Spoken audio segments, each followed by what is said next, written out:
बड़ी खबर। प्रधानमंत्री नरेंद्र मोदी इस वक्त अहमदाबाद के जायडस बायोटेक पार्क के अंदर मौजूद हैं। प्रधानमंत्री जायडस कैडिला की ज़ाइकोव-डी कोरोना वैक्सीन की तैयारी देख रहे हैं, क्योंकि सवाल 130 करोड़ भारतीयों की जान का है। इसलिए आज प्रधानमंत्री खुद ग्राउंड जीरो पर हैं। अहमदाबाद के बाद वो हैदराबाद और पुणे भी जाएंगे, जहां कोरोना वैक्सीन तैयार की जा रही है। प्रधानमंत्री आज खुद देखेंगे किसकी वैक्सीन किस स्टेज पर है और कब तक ये आप तक पहुंचाई जा सकेगी। 3 तस्वीरें एक साथ आपके सामने हैं। जब उस जायडस पार्क में अंदर जाने से पहले बच्चों के साथ भी उन्होंने मुलाकात की और वैक्सीन पर आज खुद ओवरऑल डेवलपमेंट का ओवरऑल रिव्यू जानने के लिए ही प्रधानमंत्री हर उस जगह जा रहे हैं जहां भारत वैक्सीन तैयार कर रहा है।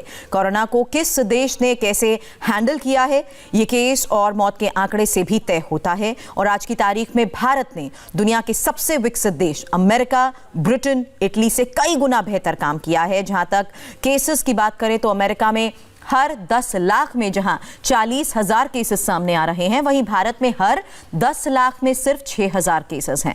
डेथ रेट में भी भारत के आंकड़े अमेरिका, ब्रिटेन, फ्रांस से काफी कम है। और अमेरिका में जहां हर 10 लाख में 813 लोगों की जान जा रही है, वहीं भारत में 10 लाख में सिर्फ 98 लोग जान गंवा रहे हैं। इस तस्वीर के पीछे है प्रधानमंत्री का क्विक एक्शन प्लान। प्रधानमंत्री ने डे 1 से कैसे कोरोना के खिलाफ मजबूत कदम उठाए हैं, फैसले लिए हैं, ये समझने के लिए हम बात करते हैं हमारे संवाददाता निर्णय कपूर से। निर्णय, इस क्विक एक्शन की तो हम बात अनलॉक के टाइम, लॉकडाउन के टाइम से भी कर रहे हैं, लेकिन अब डेवलपमेंट भारत की वैक्सीनेशन को लेकर कहां है, इस पर भी खुद प्रधानमंत्री नजर बनाए हुए हैं। जी बिल्कुल, और मैं आपको बताऊं कि यहाँ ग्राउंड ज़ीरो पे आकर के इस सिचुएशन को खुद देखना, खुद इसके हर एस्पेक्ट को रिव्यू करना कहीं ना कहीं देशवासियों के अंदर भी एक आत्मविश्वास पैदा करेगा कि प्रधानमंत्री खुद इन चीज़ों को पर्सनली मॉनिटर कर रहे हैं। और जहाँ तक आपने बात की इन आंकड़ों की, आप देखिए शुरुआत से हम इसकी चर्चा कर रहे हैं और अब खुद ऑक्सफोर्ड यूनिवर्सिटी की जो ये रिसर्च है, जिसमें उन्होंने एक स्ट्रिंजेंसी स्टडी जो की है, उसके इस कर्व के आधार पे उन्होंने बताया है कि कैसे कोई देश जो है उसने कितना प्रोएक्टिवली और कितना डिसाइसिवली रिएक्ट किया है कोविड की सिचुएशन को लेकर के, और उसके बेसिस पर ये पूरा जो एनालिसिस है वो तैयार किया गया। और उसमें भारत का जो ये स्थान आज हम देख रहे हैं इस लेवल पे, जो दुनिया के सबसे विकसित देश हैं, जहां तक अगर हेल्थ इंफ्रास्ट्रक्चर की बात है, उनसे भी ज़्यादा फेयर हम कर रहे हैं, उनसे भी ज़्यादा बेटर कर पा रहे हैं। तो इसके कुछ खास कारण हैं। जिस तरह से प्रधानमंत्री मोदी ने एक्शन लिए हैं ड्यूरिंग कोविड, अपने आप में ये एविडेंट सिचुएशन जो है ये सामने आ रही है। पूरा विश्व अब इसको मान रहा है। अब देखिए, चाइना ने 7 जनवरी को नोटिफाई किया था पूरा विश्व को अबाउट द पेंडेमिक, इस कोविड सिचुएशन के बारे में, और 8 जनवरी से ही भारत मिशन कोविड पर लग गया था। बाकायदा एक मीटिंग बुलाई गई थी प्रधानमंत्री मोदी द्वारा इस सिचुएशन को रिव्यू करने के लिए, और भारत में पहला केस आया था 30 जनवरी को, और तब से ही कंटेनमेंट पॉलिसी जो है उसको बहुत ही स्ट्रिक्टली इम्प्लीमेंट किया गया। और आपको पता होगा कि पूरे विश्व में अर्ली लॉकडाउन लगाने वाला भारत पहला देश था जिसने नेशन वाइड लॉकडाउन इम्पोज किया था, और वो भी तब जब देश में महज 500 केसेस थे। आप सोचिए, अगर उस वक्त एक्ट ना किया गया होता तो सिचुएशन कहाँ होती। और इसके अलावा जब भारत ने RT-PCR टेस्ट के साथ रैपिड एंटीजन टेस्ट को भी इम्प्लीमेंट किया, और इन दोनों को साथ में जब आगे लेकर के बड़ा भारत में ये सारे प्रोसेस जो शुरू हुआ, तो आपको पता होगा पूरे विश्व में इसको क्रिटिसाइज किया गया था। लेकिन अब अगर आप देखें तो खुद WHO ने इसको स्वीकारा है और अब इसे मान्यता दिया, और अब आप देख सकते हैं कि हर जगह इसको फॉलो किया जा रहा है। इसके अच्छे रिजल्ट्स भी आ रहे हैं। और सबसे बड़ी बात कि जब मास्क पहनने की बात है, तो अप्रैल से ही, अर्ली अप्रैल में अगर आप देखें तो देश में इस अपील की गई थी खुद प्रधानमंत्री द्वारा, और लगभग इम्पोज किया गया था हर जगह के मास्क पहना जाए। और आज आप देख सकते हैं उसके बड़े बेहतर परिणाम हमें मिल रहे हैं। आज अगर आप देखें केसेस की ट्रेजेक्टरी जो है वो बहुत ही डिफरेंट लेवल पे है, और अगर हम ये सब नहीं करते तो आप अंदाजा लगाइए कि आज भारत की सिचुएशन क्या होती। लॉकडाउन की वजह से अगर आप देखें, जहां हमने केसेस को कंट्रोल किया है, वहीं अपने हेल्थ इंफ्रास्ट्रक्चर को भी अपग्रेड करने का हमें मौका मिला, और आज उसका एडवांटेज हम देख रहे हैं यहाँ पे। जी बिल्कुल, और ये बात अभी भी प्रधानमंत्री अपने हर संबोधन में दोहराते हैं कि 2 गज की दूरी और साथ ही मास्क अभी भी जरूरी है। है रिकवरी रेट अच्छा हो लेकिन रिस्क खत्म नहीं हुआ है।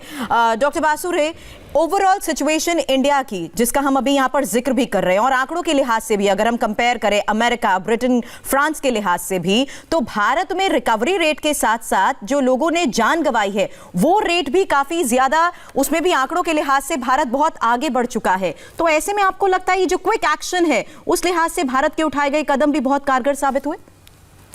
एब्सोल्युटली, इसमें कोई दो राय नहीं है, क्योंकि भारत ने बहुत जल्दी लॉकडाउन लगाया, सही वक्त पर लॉकडाउन लगाया, और लॉकडाउन जितने दिन तक रहना चाहिए था उतने दिन तक रखा, इसीलिए हुआ है। अगर आप अमेरिका के आंकड़े भी देखेंगे, अमेरिका जब से लॉकडाउन लगाया है मार्च के 3 मार्च, तब तक 50-60 हज़ार लोग मर चुका था अमेरिका में। जॉन हॉपकिंस का एक स्टडी है जिसमें उन्होंने दिखाया अगर 15 दिन पहले होता तो वो आंकड़ा कुछ 30 हज़ार होता, और अगर फरवरी में अमेरिका लॉकडाउन लगाते तो उसकी मरने का संख्या सिर्फ मात्र 11 हज़ार होता।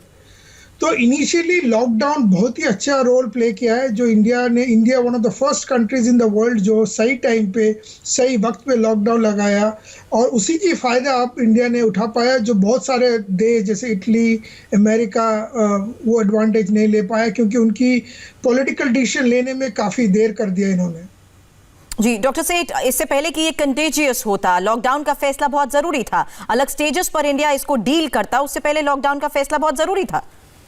जी एकदम सही बात है। और लॉकडाउन होने से पहले भी अगर आपको याद हो तो फरवरी में ही सारे इंटरनेशनल फ्लाइट्स को बंद कर दिया गया था, इंडियन एयर स्पेस बंद हो गया था। और 23 मार्च को जब लॉकडाउन हुआ तो लॉकडाउन के 2 मुख्य कारण थे।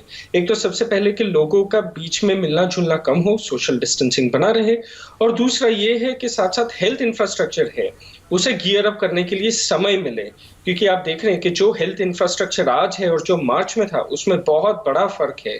सो ये लॉकडाउन ने हेल्थ इंफ्रास्ट्रक्चर को बड़ा करने में, उसे गांव-गांव गली-गली पहुंचाने में बहुत मदद किया है। और अगर ये लॉकडाउन ना किया जाता तो आज इंडिया के आंकड़े काफी अलग होते। नहीं, और सबसे जरूरी था कि इस लिहाज से लोगों के बीच ये मैसेज पहुंचाना कि इस कोविड-19 से इंडिया डील कैसे करेगा। ये हम डे 1 से देख रहे हैं, 30 जनवरी जब पहला केस आया, उस लिहाज से भारत का पूरा एक्शन क्या होगा, कैसे इस महामारी से डील किया जाएगा, कैसे लोगों को समझाया जाएगा, उसी एक्शन प्लान का ये नतीजा है कि आज भी स्वदेशी वैक्सीन पर सबसे ज्यादा जोर, ताकि जो ज्यादा आबादी है उस लिहाज से सबको ये उपलब्ध कराई जाए। जी बिल्कुल, अगर आप देखें तो जब कोविड पैंडेमिक का ऑनस्लॉट शुरू हुआ भारत में तो काफ़ी चिंता थी। इनफैक्ट हमारी मेडिकल फ्रेटर्निटी में भी काफ़ी चिंता थी कि अगर हम हेल्थ इंफ्रास्ट्रक्चर की बात करें, हेल्थ फैसिलिटीज़ की बात करें देश में, तो वो इटली, जर्मनी और अमेरिका जैसे देशों से हम कहीं काफ़ी हद तक पीछे थे। तो ऐसे में ये सवाल सबके मन में था कि आखिर कैसे हम डील करेंगे अगर केसेस का स्प्रेड बढ़ता चला गया। तो आप देखिए बड़ा ही डिफरेंट वे में उस सिचुएशन को डील किया गया। पूरी तरह आप देखें तो ये एक तरह का गेम चेंजर रहा लॉकडाउन, और जो डिसीजन लिया गया टाइमली, उसकी वजह से हमें एक दो लेवल पे फायदा हुआ। एक तो लोगों में अवेयरनेस काफ़ी हद तक क्रिएट हुई।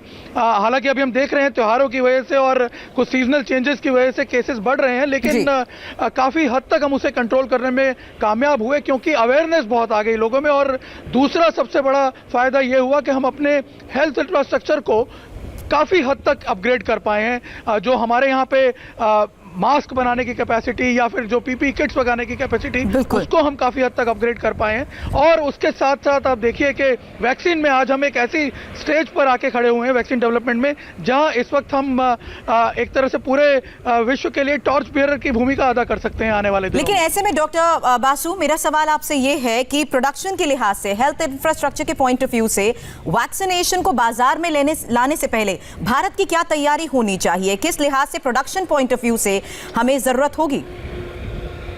तो देखिए, सबसे पहले ये तो देखना है कि फेज 3 क्लिनिकल ट्रायल में एंटीबॉडी प्रोडक्शन कितना अच्छा है। जैसे मान लीजिए एस्ट्राजेनेका की इनिशियल स्टडीज में मात्र 70% बंदे में सही एंटीबॉडी बन रहा है। उसके बाद उन्होंने डोज चेंज किया, उसके बाद 90% हुआ, लेकिन मॉडर्ना में 95%।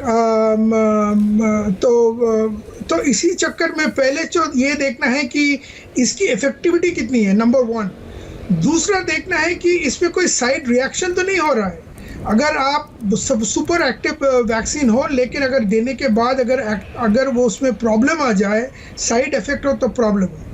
तीसरा बात है कि उम्र के लिहाज से क्या हो रहा है। जैसे मान लीजिए साइनोवैक्स करके एक वैक्सीन है जो चाइना ने निकाला है, तो उसमें देखा गया है कि जो 50 साल उम्र से ज़्यादा है उसमें वो लेस इफेक्टिव है। लेकिन 50 साल उम्र के ज़्यादा लोगों ही तो मोस्टली मरते हैं कोविड के कारण। अगर उनमें ही लो इफेक्टिविटी कम है तो क्या फ़ायदा उस वैक्सीन का। तो ये सारी चीज़ देखना है। और तीसरा, अगर ये पार हो जाए थर्ड क्लिनिकल ट्रायल में, उसके बाद कैसी कितनी fast millions of vaccine production हो पाए, ताकि अर्लीस्ट लेके मान लीजिए अगले साल की मिडिल के अंदर, मई जून के अंदर एटलीस्ट 60%, कभी कोई लोग कहते हैं कि 70% पॉपुलेशन को वैक्सीन दिया जाए ताकि हर्ड इम्यूनिटी बन जाए। एक बार 60 to 70% वैक्सीनेटेड हो जाएगा, हर्ड इम्यूनिटी बन जाएगा, तब भले कोविड रहे लेकिन वो नया इन्फेक्शन ज़्यादा नहीं कर पाएगा। लेकिन डॉक्टर हर्ष, मेरा सवाल प्रोडक्शन कैपेसिटी को लेकर भी है, उसको लेकर क्या जरूरी है? देखिए, प्रोडक्शन कैपेसिटी के साथ साथ अगर आप देखें तो कुछ बॉटलनेक है। जैसे कांच के वायल होते हैं जिसके अंदर वैक्सीन रखा जाता है, वो एक बॉटलनेक है। दूसरा बॉटलनेक होता है कि सिरिंजेस जिसे हम लगाते हैं ये वैक्सीन देने के लिए, ये एक बॉटलनेक है। साथ ही साथ प्रोडक्शन में ये भी बॉटलनेक आता है कि कोई भी तकनीक हम यूज़ करते हैं, जैसे एस्ट्राजेनेका या सीरम इंस्टीट्यूट ऑफ इंडिया कर रहा है, या भारत बायोटेक कर रहा है, या जाइडस कर रहा है, उनकी अलग अलग क्षमताएं हैं।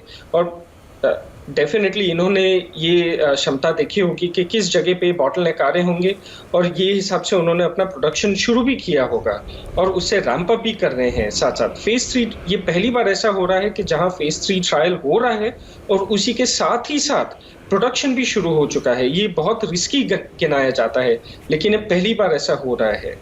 इसके साथ साथ इन सारे मैन्युफैक्चरर्स को ये भी देखना है कि कौन से टेम्परेचर पे ये वैक्सीन स्टेबल हैं, क्योंकि जैसे डॉक्टर रे ने बताया था कि गांव-गांव, गली-गली अगर ये वैक्सीन ले जाना हो, और कुछ वैक्सीन्स जिनको -70 -80 डिग्रीज पे रखना चाहिए, वो पॉसिबल नहीं हो सकता। तो हमें ऐसे वैक्सीन्स चाहिए जो रूम टेम्परेचर पे स्टेबल हो।